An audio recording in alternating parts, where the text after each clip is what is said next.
Shalom chez vous. Ce soir, je vous invite à partager un récit, une réflexion sur un récit que nous allons lire dans le livre de Jean. C'est un récit du premier miracle de notre Seigneur Jésus-Christ qu'il a réalisé à Cana lors des noces qu'on connaît, qu'on appelle les noces de Cana. Alors, c'est dans Jean chapitre 2. Alors, nous lisons. 3 jours après, il y eut des noces à Cana en Galilée. La mère de Jésus était là et Jésus fut aussi invité aux noces avec ses disciples. Le vin ayant manqué, la mère de Jésus lui dit, ils n'ont plus de vin. Jésus lui répondit, femme, qu'y a-t-il entre moi et toi? Mon heure n'est pas encore venue. Sa mère dit au serviteur, faites ce qu'il vous dira. Or, il y avait là 6 vases de pierre destinés aux purifications des Juifs et contenant chacun 2 ou 3 mesures. Jésus leur dit, remplissez d'eau ces vases, et ils les remplirent jusqu'au bord. Puisez maintenant, leur dit-il, et portez-en à l'ordonnateur du repas. Et ils en portèrent. Quand l'ordonnateur du repas eut goûté l'eau changée en vin, ne sachant d'où venait ce vin, tandis que les serviteurs qui avaient puisé l'eau le savaient bien, il appela l'époux et il lui dit, tout homme sert d'abord le bon vin, puis le moins bon après qu'on s'est enivré. Toi, tu as gardé le bon vin jusqu'à présent. Tel fut à Cana en Galilée le premier des miracles que fit Jésus. Il manifesta sa gloire et ses disciples crurent en lui. Alors, ce récit, je suis certain que vous l'avez déjà lu. Il est plein d'enseignements. Je ne vais pas tout parcourir. Je vais juste reprendre un aspect que le Saint-Esprit m'a inspiré. Et je commence par faire un point sur ce que Jésus a dit. Dans le verset 4, il dit ceci. Femme, qu'y a-t-il entre moi et toi? Il parle à sa mère. Il dit, mon heure n'est pas encore venue. Alors, lorsqu'il dit mon heure n'est pas encore venue, et surtout considérant la manière dont il a interprété, il a introduit, il semble avoir une objection, il semble ne pas vouloir faire quelque chose, mais il finit quand même par faire quelque chose. Il dit, mon heure n'est pas encore venue, mais il fait quand même quelque chose. On s'attendrait à ce qu'il ne fasse rien, mais il fait quand même quelque chose. Alors, on serait tenté immédiatement de se dire que Jésus ne voulait pas accomplir un miracle, ne voulait pas offrir du vin aux gens, mais par souci ou parce que peut-être sa mère a insisté, quoique cela ne soit pas dit, on serait tenté de dire qu'il a voulu quand même faire plaisir à sa maman et il s'est décidé à accomplir son miracle et à produire du vin. Donc, malgré que le temps, son heure n'était pas venue, Jésus aurait quand même outrepassé cette circonstance et aurait accompli quelque chose qu'on attendrait de lui. Je vous invite à avoir une autre compréhension de cette affaire. Lorsque Jésus dit « mon heure n'est pas venue », il est en train de dire que voilà, il y a quelque chose que je devrais faire, mais je ne peux pas le faire maintenant parce que ce n'est pas l'heure. Lorsque mon heure viendra, je le ferai. Alors, entre-temps, il fait autre chose. Je vais vous montrer là où on va voir ça. On est toujours dans l'évangile de Jean. Alors, on est au chapitre 13, verset 1. Avant la fête de Pâques, Jésus, sachant que son heure était venue, alors cette fois-ci, son heure est venue. Parce qu'à Cana, il avait dit, mon heure n'est pas encore venue. Maintenant, son heure est arrivée. Sachant que son heure était venue de passer de ce monde au Père, et ayant aimé les siens qui étaient dans le monde, mit le comble à son amour pour eux. Pendant le souper, lorsque le diable avait déjà inspiré au cœur de Judas Iscariote, fils de Simon, le dessein de le livrer, Jésus, qui savait que le Père avait remis toutes choses entre ses mains, qu'il était venu de Dieu et qu'il s'en allait à Dieu, se leva de table, ôta ses vêtements et prit un linge dont il se ceignait. Ensuite, il versa de l'eau dans un bassin et il se mit à laver les pieds de ses disciples et à les essuyer avec le linge dont il était saint. Ok, je vais m'arrêter à ce verset. Donc, ici, on est maintenant à la nuit où il a été arrêté. Son heure est arrivée. Qu'est-ce qu'il a fait? Il a purifié ses disciples. Et ensuite, il a pris un repas avec eux. Alors, on va lire la suite de ce repas dans Matthieu, chapitre 26. Alors, verset 26. Pendant qu'il mangeait, c'était ce même soir, certainement après les avoir purifiés, pendant qu'il mangeait, Jésus prit du pain, et après avoir rendu grâce, il le rompit et le donna aux disciples en disant, prenez, mangez, ceci est mon corps. Il prit ensuite une coupe, et après avoir rendu grâce, il la leur donna en disant, buvez-en tous, car ceci est mon sang, le sang de l'alliance qui est répandu pour plusieurs, pour la rémission des péchés. Je vous le dis, je ne boirai plus désormais de ce fruit de la vigne, jusqu'au jour où j'en boirai à nouveau avec vous dans le royaume de mon Père. Alors, oui, je m'arrête ici pour ce passage. Je vais essayer de vous illustrer rapidement ce qui s'est passé ici. À Cana, Jésus dit à sa mère, mon heure n'est pas encore venue. Ça veut dire qu'il existe une heure de Jésus. L'heure de Jésus. Voilà. Ok. S'il existe une heure de Jésus, ça veut dire que il y a sur la ligne de temps, il y a avant l'heure et il y a aussi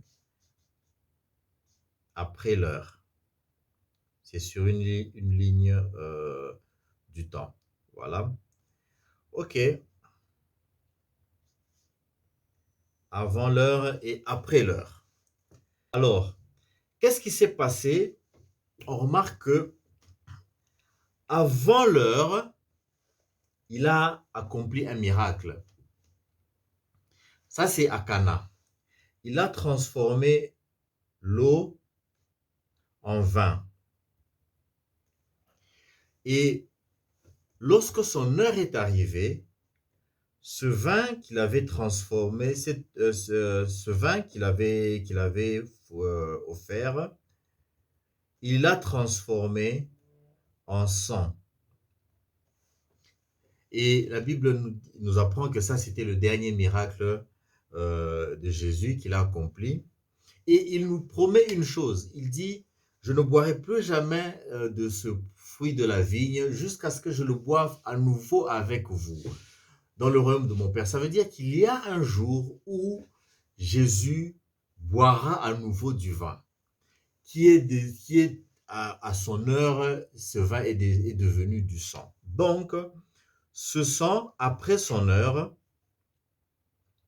ce sang sera transformé à nouveau en vin qu'il va boire. Ok? Donc, nous avons nous avons trois parties, trois miracles où il transforme l'eau en vin. Le deuxième miracle, il transforme le vin en sang. Et on a le troisième miracle où il transforme le sang, en vin. Voilà.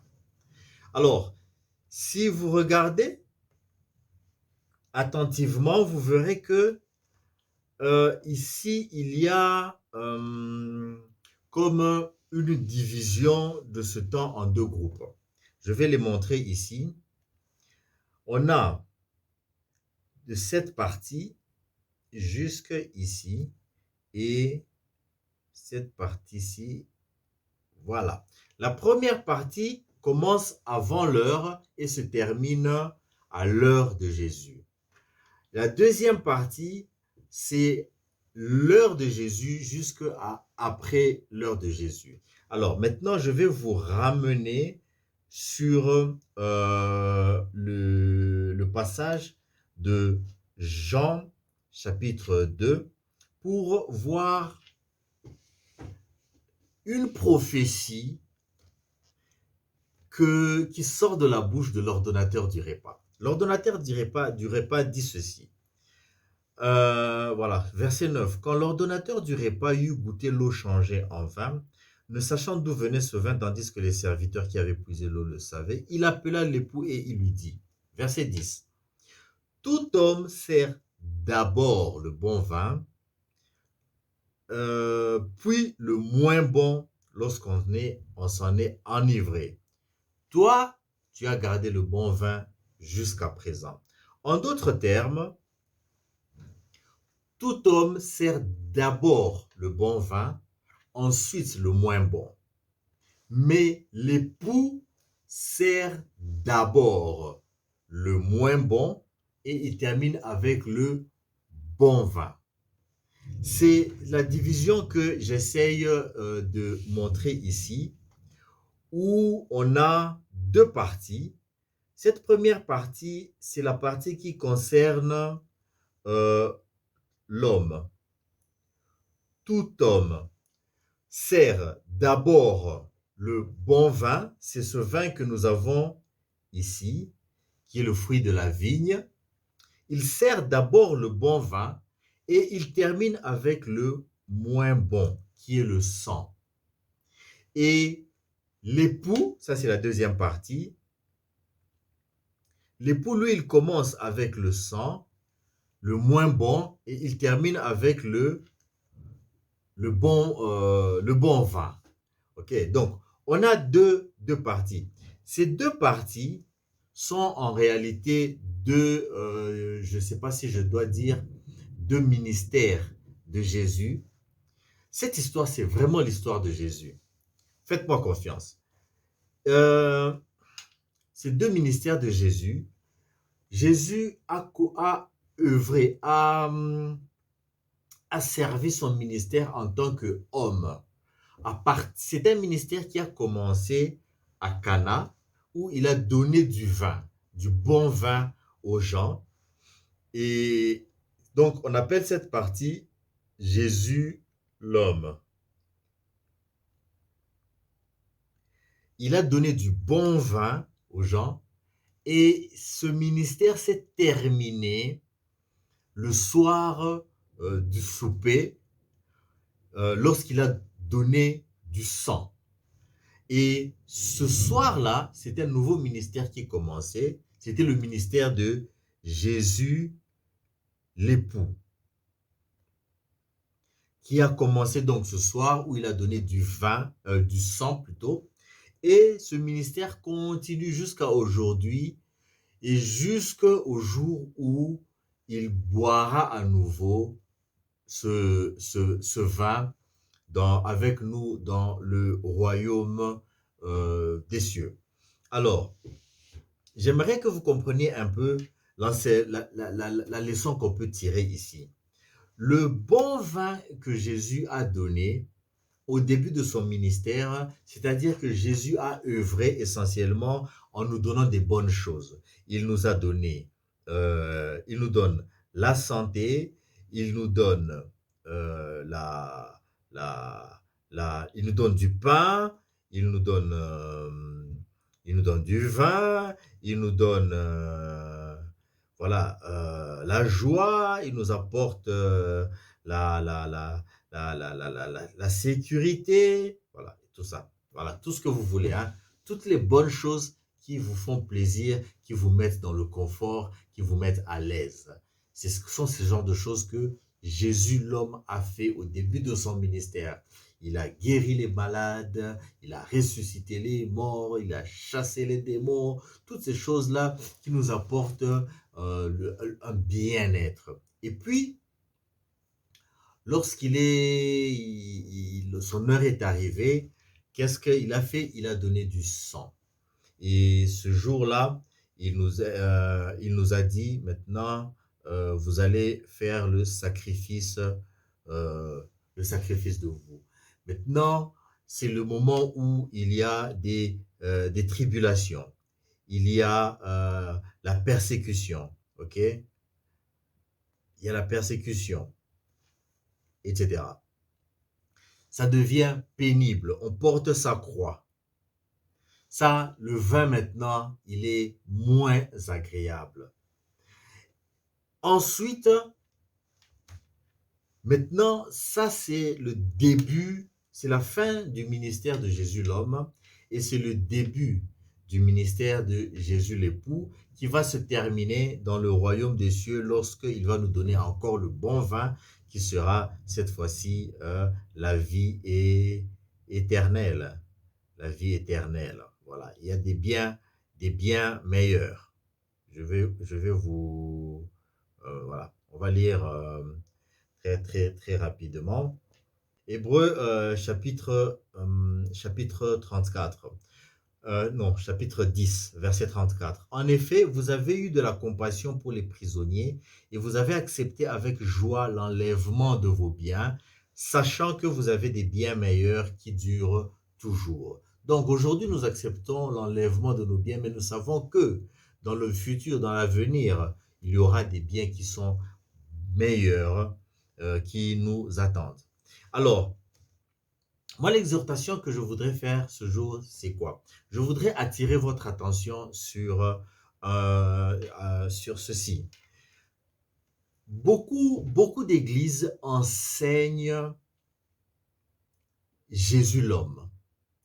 On prêche beaucoup Jésus l'homme. On aime beaucoup les miracles, on aime les bonnes choses que Jésus apporte. Mais cet évangile prêche un ministère qui est déjà passé, qui a expiré. Jésus, l'homme, a terminé son ministère. Il a cessé, il est parti. Maintenant, le Christ, Jésus-Christ qui est à l'œuvre aujourd'hui, ce n'est plus Jésus l'homme, c'est Jésus l'époux. Tout homme est déjà parti. Maintenant, c'est l'époux qui est en train d'œuvrer. Et l'époux, il nous a apporté le sang, le vin le moins bon. Mais nous avons l'espérance que demain, nous allons retrouver du très bon vin. Alors, Paul dans 1 Corinthiens, il dit ceci. Paul dans 1 Corinthiens chapitre 1, verset 22, il dit ceci. Les Juifs demandent des miracles et les Grecs cherchent la sagesse. Les Juifs veulent des miracles. Aujourd'hui, beaucoup de chrétiens sont des chrétiens juifs. Ils sont derrière Jésus pour des miracles. Verset 23, Paul dit, nous prêchons Christ crucifié. Scandale pour les Juifs et folie pour les païens, mais puissance de Dieu et sagesse de Dieu pour ceux qui sont appelés tant juifs que grecs. Les chrétiens juifs veulent le Jésus l'homme. Ils prêchent Jésus l'homme, le Jésus des miracles, des beaux miracles. Paul dit, nous prêchons plutôt Jésus crucifié, Christ crucifié. Ça, c'est l'époux. Parce que celui-là, il a commencé son ministère ce soir du souper lorsqu'il a été arrêté et a commencé sa passion. C'est ce Christ-là que nous devons prêcher. Nous ne devons pas prêcher Christ l'homme. Nous devons prêcher Christ l'époux. Sachez une chose, mes frères, le jour viendra, l'antéchrist va arriver, il va s'imposer, il va régner. L'antéchrist, lorsqu'il viendra, il ne va, la Bible nous apprend qu'il va prétendre être, euh, être Christ. Euh, mais il ne se fera jamais passer pour l'époux. Il ne prétendra pas être l'époux. Il va prétendre être Christ. Et cet antéchrist-là, ce sera un Christ humain. Ça sera un antéchrist. Il s'appellera Christ. Ça sera un Christ humain. Dans Révélation, Apocalypse nous dit que quand il décrit la bête qui sort de euh, cet antéchrist, il appelle la bête qui sort de la mer. Voilà, c'est dans Apocalypse chapitre 13. Euh, Puis je vis monter de la mer une bête qui avait 10 cornes et 7 têtes, et sur ses cornes 10 diadèmes, et sur ses têtes des noms de blasphème. Voilà, ça c'est l'antéchrist qu'on est en train de décrire. Jean nous dit que cette bête sort de la mer. Et la mer, dans la typologie biblique, symbolise les peuples, les hommes, l'humanité. Donc c'est une bête qui monte de l'humanité. Il monte des peuples. Ça veut dire soit qu'il est un produit de l'humanité, ou alors il est lui-même humain. Les deux sont possibles. Quoi qu'il en soit, ça sera un Christ homme, un Christ humanisé. Ce Christ-là, vous devez vous en méfier. Si vous continuez à prêcher Christ l'homme, vous risquez très facilement de tomber dans le piège de la séduction de l'antéchrist. Vous devez prêcher Christ l'époux, parce que c'est lui qui est à l'œuvre, et lui, l'antéchrist ne se fera pas passer pour l'époux.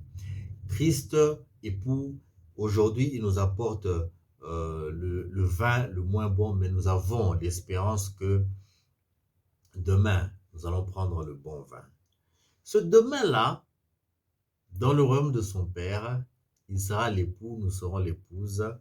Et je vais m'arrêter ici en vous glissant juste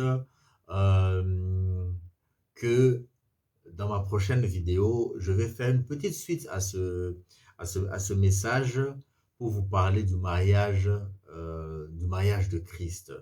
Vous savez que Christ est marié, il a une épouse, mais quand est-ce qu'il s'est marié? Je vais vous en faire part dans ma prochaine vidéo qui sera une suite de ceci. Entre-temps, que Dieu vous bénisse, qu'il vous accorde la paix dans vos maisons, qu'il vous accorde l'amour de la vérité, et qu'il vous donne de vivre dans l'humilité afin de pouvoir bénéficier de toute sa grâce. Et c'est une prière que je fais dans le nom de Jésus-Christ, notre Seigneur. Merci de m'avoir suivi et à bientôt.